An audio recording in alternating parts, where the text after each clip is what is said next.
Hola, este es otro video, entonces para hablar de un tema muy relacionado con el penúltimo video que publiqué, que es el de la lectura. Y este video tiene que ver con, así como en el anterior video hablábamos sobre el gozo de leer, el placer que es leer. Hoy voy a hablar en este video sobre el placer y el gozo de escribir. Entonces, de leer y de escribir. Claro, obviamente, y yo lo revisaba en el video que escribí sobre la lectura, pues la lectura tiene una serie de beneficios, pues como por ejemplo aprender o reforzar la ortografía, la erudición, saber cosas, pero pues mirarlo desde ese punto de vista me parece que pues es algo demasiado elemental, demasiado, siempre lo repiten, ¿no? que la lectura da un manejo de la ortografía, del idioma. En el caso de la escritura, pues pasa algo muy relacionado con la lectura, pero es ver ese mismo placer desde un punto de vista diferente. La escritura también, para los que se dedican a hacerlo continuamente, también es un placer. La escritura, pues claro, la escritura es una necesidad, ¿sí? Cuando nosotros necesitamos mandar un correo electrónico, un mensaje, tenemos que en la universidad o en el trabajo o en el colegio tenemos que hacer un trabajo, un ensayo, pues tenemos que escribir, ¿sí? Pero hay gente que utiliza la escritura como un placer, o sea, lo hacen también para desahogarse de pronto, ¿no? Entonces hay gente que escribe poemas o escribe cuentos, les ha pasado algo dramático, simplemente quieren reflexionar sobre la vida y escriben. Es bien interesante. Entonces, pues hay gente que lo hace de manera aficionada, o sea, hay gente que tiene un diario, entonces escriben lo que les ha pasado, y hay otras personas que quieren ser escritoras. Y de pronto este video va dirigido tal vez a ese tipo de personas, a las personas que quieren ser escritoras. Un poco hablando de mi experiencia y también pues más o menos de lo que han hablado otras personas relacionadas con esta misma experiencia, que es la de ser escritor.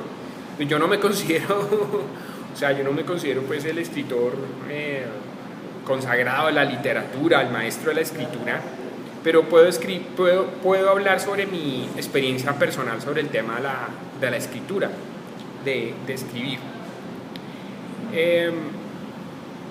Y voy a empezar de esa manera. Cuando yo era niño, como yo explicaba en el tema de la lectura,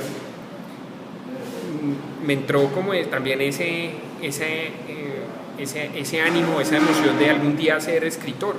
Entonces, leía los libros de García Márquez y yo decía, no, imposible yo algún día volverme escritor. Los libros de García Márquez generaron como una doble intención o generar una doble acción en mí. Por un lado, pues admirar la literatura, admirar la creatividad, pero por otro lado yo decía, imposible, yo jamás voy a ser como García Márquez, imposible. Entonces, si nunca jamás voy a ser como García Márquez, pues, digamos, desistir un poco de esa idea. Entonces, yo dejé ese sueño ahí un poco como en hibernación. Estudié Derecho, que pues estudiar Derecho también me gustó muchísimo, pues conocer la gente, los profesores, muchas materias muy interesantes, los colegas, bueno, después ya cuando ya fui abogado, el ejercicio profesional y todo eso. El derecho tiene cosas muy interesantes, pero ese sueño como de ser escritor, de escritor de ficción, siempre estuvo ahí como en hibernación. Cuando salí de la universidad, ya era abogado y todo, yo dije, bueno, ¿qué pasó con ese sueño? ¿Qué pasó con el sueño de ser escritor? Entonces, yo me di cuenta que no era capaz ni siquiera de escribir un cuento. No soy capaz de escribir un cuento, mucho menos una novela. He escrito como poemas y eso. Obviamente en el colegio he escrito cuentos, es que uno lo pueden escribir cuentos y todo eso. En la universidad he escrito pues ensayos jurídicos y artículos jurídicos y todo eso, cosas relacionadas con el tema del derecho, pero no era capaz de escribir un cuento. Yo decía, pucha, ¿cómo hago? Entonces ahí fue cuando yo empecé a buscar dentro de escritores que lo motivaran a uno, y ahí fue cuando me encontré con un escritor que era Salinger, J.D. Salinger, que es lo que yo hablaba en el video de la lectura. Para los que no han visto ese video, les recomiendo ver ese video de la lectura. Salinger es un escritor norteamericano. Él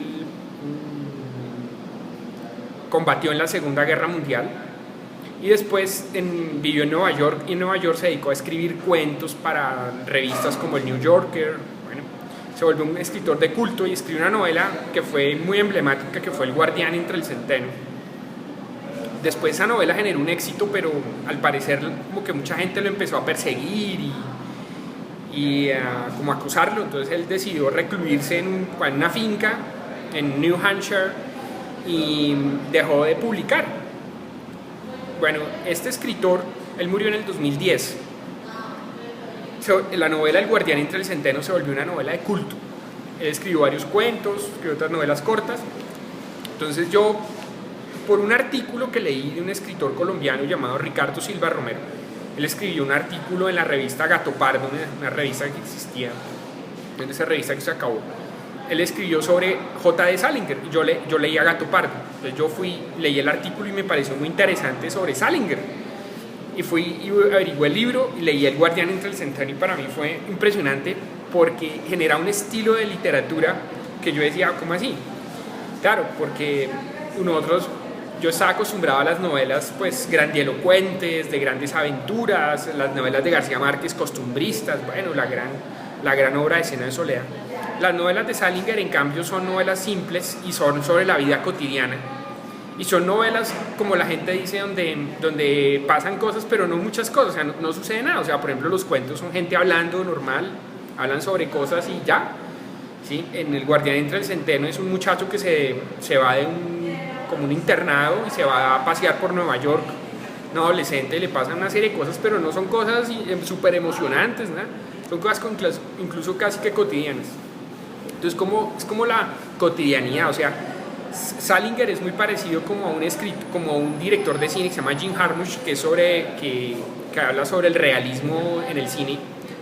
Creo que lo llaman el hiperrealismo, una cosa así por el estilo, donde son historias donde la gente hablando, no suceden historias súper sofisticadas. Entonces ese estilo a mí me gustó mucho, ese estilo yo lo asumí, me gustó muchísimo, el estilo de Salinger, de los diálogos y eso me gustó muchísimo.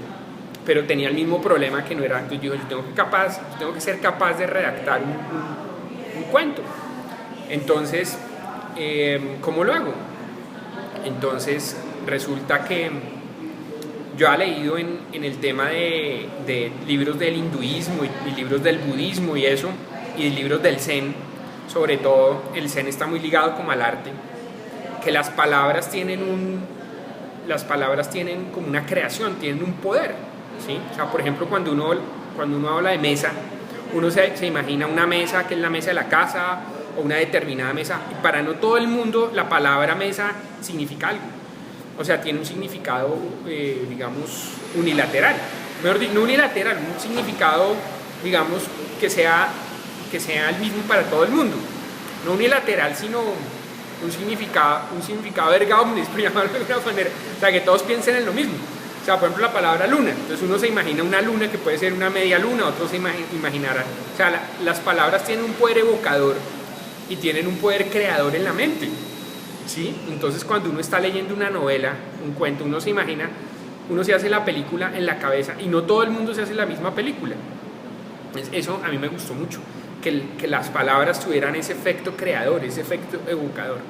Y dice, bueno, entonces empecé a escribir como oraciones, palabras simples, pero no había reacción, ¿no? Entonces yo dije, no, tengo que empezar por la crónica. O sea, no de pronto por la creatividad del cuento, sino por una crónica. Entonces me acuerdo mucho que la primera crónica que yo escribí era que iban a lanzar el transbordador espacial. En esa época no existían los transbordadores espaciales. Yo vi la transmisión en un canal español, televisión española. Y dije, bueno, voy a escribir la crónica del lanzamiento del transbordador espacial. Entonces yo hice como la crónica, más o menos escribí, redacté la crónica, pero no era un cuento, sino una crónica, ¿sí? Como un periodista narrando algo que sucede, una noticia. Entonces, tenía que ser capaz de redactar, entonces redacté la crónica, tal, y ya. Entonces, cómo era que iba a salir el transbordador, entonces que el transbordador salió al espacio y todo eso. Después ya escribir ficción ya es más complicado, pero partí de la primera premisa de que las palabras son evocadoras. O sea, los artistas somos creadores y se puede crear con diferentes instrumentos. Se puede crear a través de la música, o sea, los sonidos, los músicos crean con el sonido, los pintores pues con el color, con las formas, con los dibujos, con los trazos. Los escritores creamos o crean con las palabras, creamos realidades con las palabras. Entonces empecé a escribir, dije, bueno, ya soy capaz de redactar, hice la redacción de esta crónica del transbordador, ahora tengo que ser capaz de crear algo de ficción. Entonces empecé a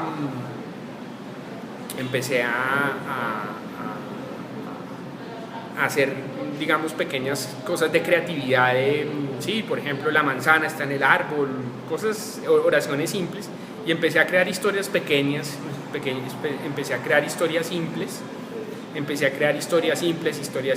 de oraciones, hasta que después empecé ya a crear historias ya un poco más largas, ¿no es cierto? Pero siempre basado en eso del artista como un creador, ¿no es cierto? Bueno, ya después cuando creé los blogs en internet, entonces ya empecé a crear varios blogs de cine, entonces empecé a escribir sobre haciendo crítica de cine, haciendo crítica de libros, no crónicas de libros, volví a los artículos jurídicos que siempre me han gustado. Después sucedió algo muy difícil en mi vida y fue la muerte de mi mamá. Entonces, después de la muerte de mi mamá, yo no sé por qué se desató el tema literario. Yo dije, tengo que ser capaz ya no de escribir solo cuentos. Dije, ya soy capaz de escribir cuentos. Cuando mi mamá estaba viva, yo ya al final ya de la vida de ella, pues yo ya escribía, ya era capaz de escribir cuentos, digamos. Ese punto, digamos, chuleado. Y después dije, tengo que ser capaz de escribir novelas. Y me lancé a escribir novelas. Un día me acuerdo, y dije, hoy voy a escribir una novela. Y empecé a escribir una novela. Como en 5 años escribí 8 novelas. Más o menos como en un periodo de 5 años escribí 8 novelas. Y fue más o menos el mismo sistema, partiendo de la premisa de la creación de que somos creadores. Bueno, ahora bien, surgen muchos problemas a la hora de escribir. Lo que llaman la página en blanco, ¿no? Que uno tiene una página sobre qué escribo. A mí no me pasa eso particularmente. No, a mí no me pasa lo de la página en blanco porque siempre se me ocurren cosas. Fuera de eso hay algo muy interesante y que se lo aconsejo a los escritores novatos, de pronto a los escritores ya un poco ya más consagrados. Y Salinger hace mucho énfasis en eso, es sobre la simplicidad. O sea, no mortificarse que uno tiene que escribir la obra magna, la literatura, pues ahí está Shakespeare, está Goethe, está Cervantes, García Márquez, y que uno tiene que ser alguno de esos escritores, no. Empezar por cosas simples que generen creatividad, o sea, que sean creativas, y después uno va, como dicen, complicando el asunto, ¿no es cierto? Entonces, sobre la página en blanco yo no tengo ningún problema. ¿Por qué? Porque a mí se me ocurren imágenes y yo las plasmo en el papel. Imágenes simples, o sea, puede ser, por ejemplo, un ciclista que va por acá, entonces yo escribo sobre el ciclista, y ahí empieza a surgir una historia. A partir de eso, pero siempre surgen imágenes. Casi todas las novelas que yo escribí empezaban con una imagen de algo, una escena, y se va desarrollando esa escena. Entonces uno, por decir algo, por ejemplo, una persona entra a una oficina a hablar con un robot. ¿Sí? Entonces ahí empieza, y de hecho esa es una de mis novelas de ciencia ficción que se llama Robots en Índigo, sobre eso. Surgió por una imagen yo me imaginaba unos humanoides que eran unos robots, y la relación de los seres humanos con esos humanoides. Entonces un ser humano entra a hablar con un humanoide en una oficina, y ahí surgió toda mi novela. De una imagen se empieza a desarrollar algo, o un caballero con una espada, entonces va con la espada caminando. Entonces todo lo que, entonces ¿por qué pasó eso? ¿Por qué está caminando el caballero? ¿De dónde viene el caballero? ¿En qué está empiezan a surgir preguntas, ¿sí? Entonces ahí empieza a desarrollarse la historia. Yo no tengo el problema con la página en blanco, lo que probablemente sí se me dificulta es ya cuando uno ya ha escrito 60 páginas y uno dice, ¿y ahora qué? Entonces muchas veces hay escritores que les da la depre y tiran a la caneca o le queman, por ejemplo, Ernesto Sábato ha quemado novelas enteras, que la esposa tuvo que rescatar las novelas que él escribía del fuego, pues, para poder publicarlas. Sí, eso le pasa mucho a los escritores que están en la mitad, están en la hoja 60, 70, 100 y esto no sirve para nada y lo borran. A mí me ha pasado muchas veces. O sea, el problema no es una página en blanco, sino que uno dice esto ya no va para ningún lado, uno se desanima, uno no empieza con el mismo ímpetu cuando empezó. Hay escritores que planean la novela mucho, la planean cuidadosamente. Por ejemplo, García Márquez planea la novela en la cabeza. Él decía que él no tomaba notas porque si él tomaba notas creaba una paranovela, ¿sí? O sea, está la novela y la paranovela son como la novela paralela, como las anotaciones. Entonces, él se imaginaba la novela en la cabeza y cuando ya tenía la novela en la cabeza perfectamente planificada, la plasmaba en el papel, ¿sí? Mario Vargas Llosa también dice que él planea mucho, que él planea también. Él sí toma notas, investiga, bueno, en fin. Y cuando ya tiene la novela ya armada, puede ser en papel o en la cabeza, también la plasma. En eso se parecían mucho Mario Vargas Llosa y Gabriel García Márquez. Mario Mendoza también, un escritor colombiano que a los jóvenes colombianos les gusta mucho. Él también planea mucho las novelas, tiene los capítulos, cómo van a ser los capítulos. Incluso creo como que él tiene un tablero o algo así, bueno, no sé. Él tiene como un planeador y él va ahí mirando cómo va la novela. A diferencia de Santiago Gamboa, por ejemplo. Santiago Gamboa él dice que no, él empieza la novela y la novela va surgiendo. La novela no sabe para dónde va y empieza a escribir. Lo mismo pasaba con Julio Cortázar. Julio Cortázar también empezó a escribir y él no sabía para dónde iba. Por ejemplo, Rayuela, él dice que él empezó a escribir, bueno, ahí va la novela y no sabe para dónde va. Entonces, hay escritores que planean mucho, otros que empiezan y le dan. Por ejemplo, a mí me funciona mucho ese sistema. Yo tengo una historia y la historia va surgiendo, entonces uno va escribiendo y empiezan a surgirle ideas hacia lo que uno va a escribir, ¿sí? Yo pienso que también hay como gente que planea, pero no hasta la saciedad de la historia, ¿no? Stephen King, que es un escritor de bestsellers, de cuentos, de libros de terror y eso, él dice que él empieza con una pregunta. Entonces, por ejemplo, ¿qué tal si vinieran ovnis aquí y fueran unos extraterrestres carnívoros, por llamarlo de alguna forma? Y ahí empieza la historia, ¿no es cierto? Entonces hay escritores que planean mucho y hay otros que no, van ahí. Planear es muy chévere porque uno sabe por dónde va. Uno sabe tal cosa, tal capítulo, entonces uno maneja la historia. Cuando uno no planea, uno no sabe y uno corre el riesgo de que se desanime. Uno va en la página 60 y usted para dónde va, no va para ningún lado, uno va y bota la historia o la novela.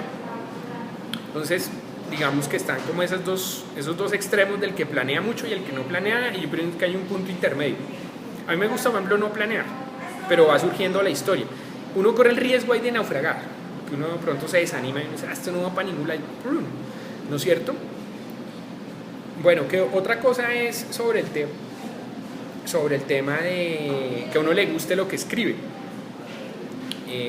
A mí, por ejemplo, me han escrito escritores, porque yo he reflexionado mucho sobre este tema, escritores novatos, y me dicen, a mí no me gusta lo que yo escribo. Me dicen, no es claro, porque uno no, cuando uno empieza a escribir, cuando uno es un novato, o sea, en todo hay nivel 1, nivel 2, nivel 3, o sea, en todo hay niveles, ¿sí? El derecho de piso es empezar desde abajo, entonces uno va subiendo hasta alcanzar la maestría, ¿sí? Hay escritores que ya son maestros de la literatura, y ya son maestros, alcanzado ya un nivel ya de maestría. Uno no puede compararse por ejemplo, con un escritor, por ejemplo, como Mario Vargas Llosa, porque ya son maestros de la literatura. Uno apenas es un aprendiz de escritor. Entonces, cuando uno está escribiendo, a mí me han dicho, hay gente que me ha dicho que a mí no me gusta lo que yo escribo. A mí también me ha pasado. Yo no dice, ¿aquí qué pasó? ¿Sí? Pero es que uno del tacazo, uno no va a escribir como Shakespeare, ni va a escribir como Cervantes Saavedra, ni va a escribir como Goethe, ni va a escribir como Dante Alighieri. Uno empieza a escribir y bueno, de pronto a uno no le gusta, pero ahí está el arte. El arte es un perfeccionamiento del hacer. El arte es un hacer. Art significa hacer. El arte es un arts, es un hacer. ¿Sí? Hacer música, hacer pintura, hacer literatura, hacer cerámica, hacer cine es un arte. Entonces es un hacer. Entonces uno va perfeccionándose. Hay un pintor que decía, él le preguntaba, ¿a usted le gustan sus cuadros? Y decía, más o menos.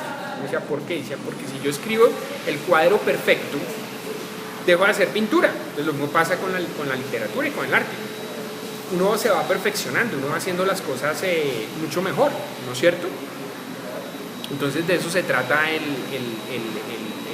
la literatura. Entonces, por ejemplo, uno puede escribir, pero de pronto a uno no le gusta lo que escriba, ¿sí? Entonces, pues uno trata de perfeccionarse. Bueno, ¿qué otra cosa? Que si escribir se aprende, el arte creativo se aprende. Yo sobre tengo una ambivalencia porque yo pienso que sí y no. Me explico. Yo soy muy autodidacta, ¿sí? Pero hay gente que le gusta ir a cursos, escritura creativa y todo eso. Ahora bien, si usted tiene la oportunidad de hacer un curso de escritura creativa, un máster en escritura creativa, o un doctorado en escritura creativa, no sé lo que sea, pues hágalo, chévere.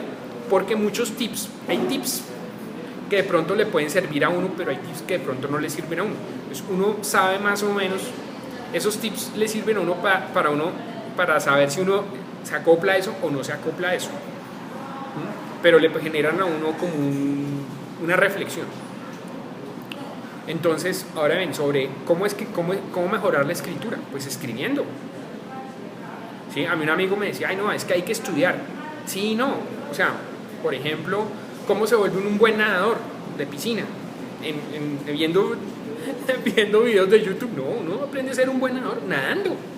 ¿Cómo aprende uno a ser un buen pintor? Pintando. ¿Cómo aprende uno a ser un buen escritor? Escribiendo.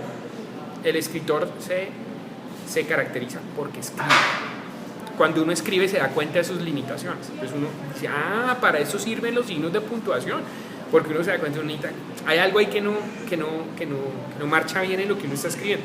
Dice, la coma, entonces faltan las comas. Entonces uno se da cuenta de las comas, los puntos seguidos, las exclamaciones, las mayúsculas, todo eso uno se da cuenta que eso es una utilidad porque le da ritmo a lo que uno escribe. Donde uno escribe se da cuenta de sus limitaciones. ¿Cómo describo esto?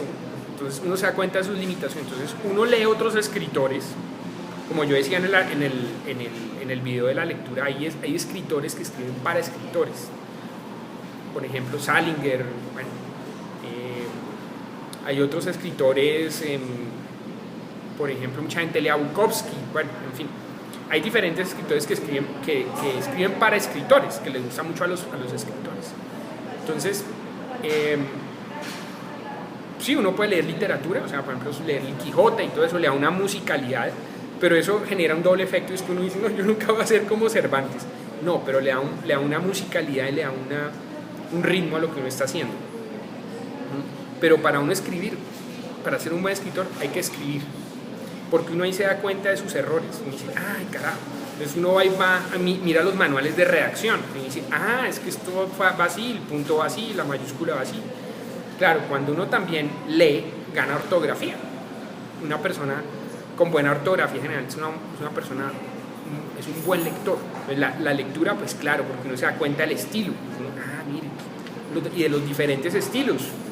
¿Sí? Por ejemplo, yo leía un libro de Mario Mendoza, Aquelarre, donde él utiliza tres pronombres. O sea, son tres, es una historia, pero son tres personajes. Un personaje escribe en primera persona, otro personaje lo escribe en segunda persona, tú, y el otro lo escribe en tercera persona. Entonces uno sabe cuál es el personaje de acuerdo a la persona, a la conjugación del pronombre que está utilizando. Muy creativo, ¿cierto? Porque uno puede escribir en primera persona, yo fui a no sé dónde, en tercera persona, que es el que llaman el narrador omnisciente, y en segunda persona, tú hiciste esto, tú haces esto. Muy, muy creativo desde ese punto de vista de lo que hizo Mario Mendoza. Entonces, leer a otros escritores le da una pauta. ¿sí? Uy, qué chévere. O decir uno, no me gusta escribir así de esa manera, pero le dan uno una pauta para no ser así o sí hacerlo así. Por ejemplo, hay escritores que los critican, no voy a decir los nombres, que los critican porque tratan de imitar, por ejemplo, a García Márquez. ¿Sí? Puede ser, ahora, una cosa es imitar, otra cosa es emular. ¿Sí? Emular es decir, me gustaría ser como tal. Ya imitar ya es tratar de escribir tal igual como tal persona. Cada escritor tiene su estilo, ¿no es cierto? Ahora bien, que le guste a los demás, eso sí ya es otro problema. Por ejemplo, mis novelas, a mí hay gente que me ha escrito, me dicen sus novelas son maravillosas, a mí me han escrito jóvenes, niños, bueno, pues niños ya grandes, sí, porque mis novelas no son para niños, yo digo niños de más de 13, 14 años. Por ejemplo, mi novela Robots en Índigo, unos jóvenes de 16, 17 me escriben y me dieron sus novelas, me encanta, o Afrodita Celeste, bueno, hay gente que le gusta, pero yo pienso que al que primero le debe gustar lo que uno escribe es al propio escritor.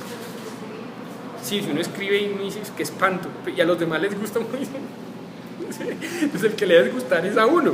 Si a uno ya le gusta, ya ganó un fan, uno mismo. Si a los demás no les gusta, pues es que la gente hace lo que se le da la gana. Hay gente que le gustan cosas horribles, gente que le gustan cosas bellas. Uno, ¿cómo puede hacer que a la gente le guste? ¿Sí? Sobre el tema de la publicación, eso ya es otro problema, es un problema diferente, eso ya es un problema ya más, podemos llamarlo económico, un problema ya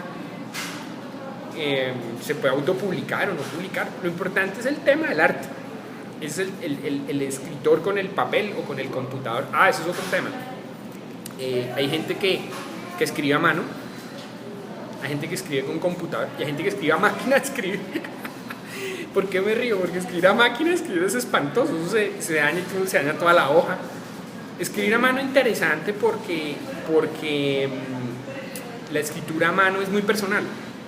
Freso tiene un tema interesante que es el de la caligrafía. La caligrafía es el estilo de la letra. Entonces hay gente que hace énfasis en la caligrafía. ¿Sí? El computador no tiene eso. Lo chévere del computador es que uno puede corregir ahí mismo. ¿Sí? Yo a veces escribo a mano. Me gusta escribir a mano y a veces me gusta escribir en el computador. Por ejemplo, Carlos Fuentes, Mario Vargas Llosa escribían a mano y tenían unas secretarias que les pasaba eso, les mecanografiaba. Hay escritores que se escriben en computador. García Márquez escribía a máquina de escribir y después la primera novela que él escribió en computador fue, creo que El amor en los tiempos del cólera. Claro, el computador es muy chévere porque le permite a uno ahí mismo corregir. A máquina es terrible porque uno tiene que pasar toda la hoja a mano, pero chévere a mano por el tema de la caligrafía y porque es muy personal. Pero después, entonces, si uno lo quiere publicar, pues le toca pasarlo a computador. Tiene que hacer uno el doble trabajo.